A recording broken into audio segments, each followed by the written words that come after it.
You know how you see those bargain basement pre-built gaming rigs promising run every game at 1080p high for a price that looks too good to be true, and then, a few weeks later, you're swapping out the power supply, the GPU, maybe even the whole motherboard because the machine can't keep up with a single modern title?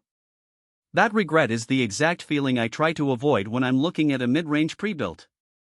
The Skytech Gaming Shadow 5 lands in that sweet spot between cheap and broken and premium and overkill, and I spent a solid day digging through the specs, scanning the handful of reviews, and even watching a couple of YouTubers stress testing it in real-world gaming sessions before hitting record.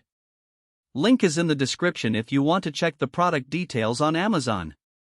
The first thing I asked myself was, does this rig actually give you what you need for 1440p or even entry-level 4K play without forcing you to upgrade components in 6 months?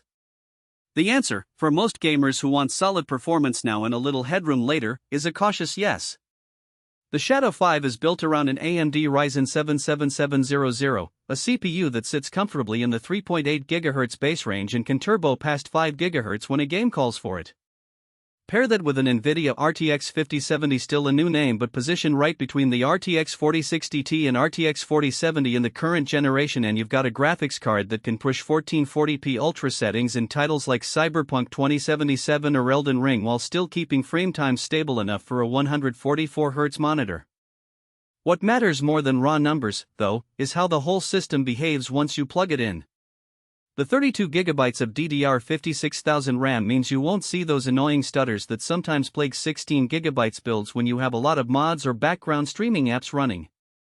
The 1TB NVMe SSD is fast enough that load times in open-world games drop to a few seconds, which is a real quality-of-life upgrade if you've ever waited 5 minutes for a level to load on an older SATA drive.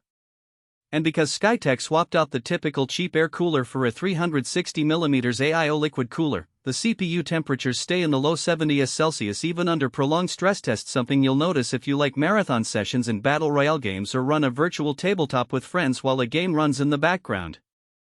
The power supply is a 750W gold-rated unit.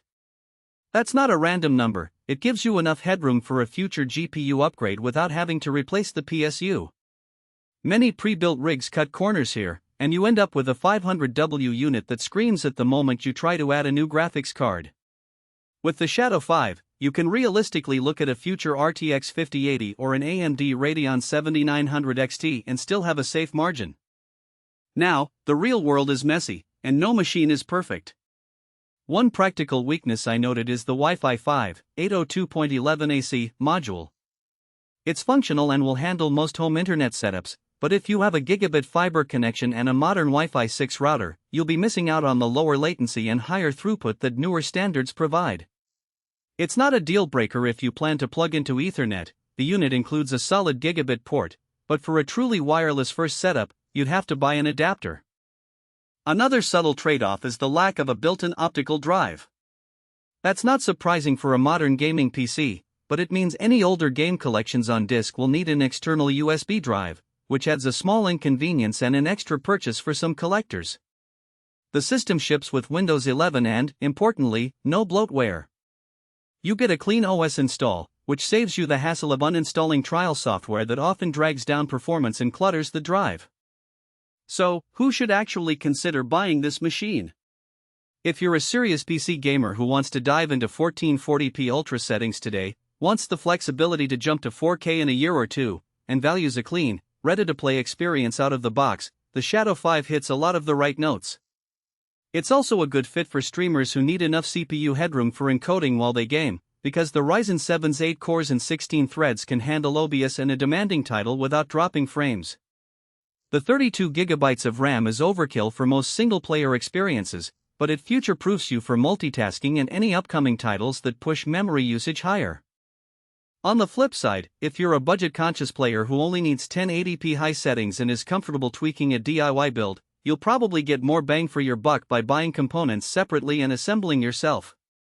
The same applies to those who demand the absolute latest wireless connectivity or who want a compact mini ITX case. The Shadow 5 is a full tower with a fairly sizable footprint, and the Wi-Fi 5 module could feel dated to a TechSav.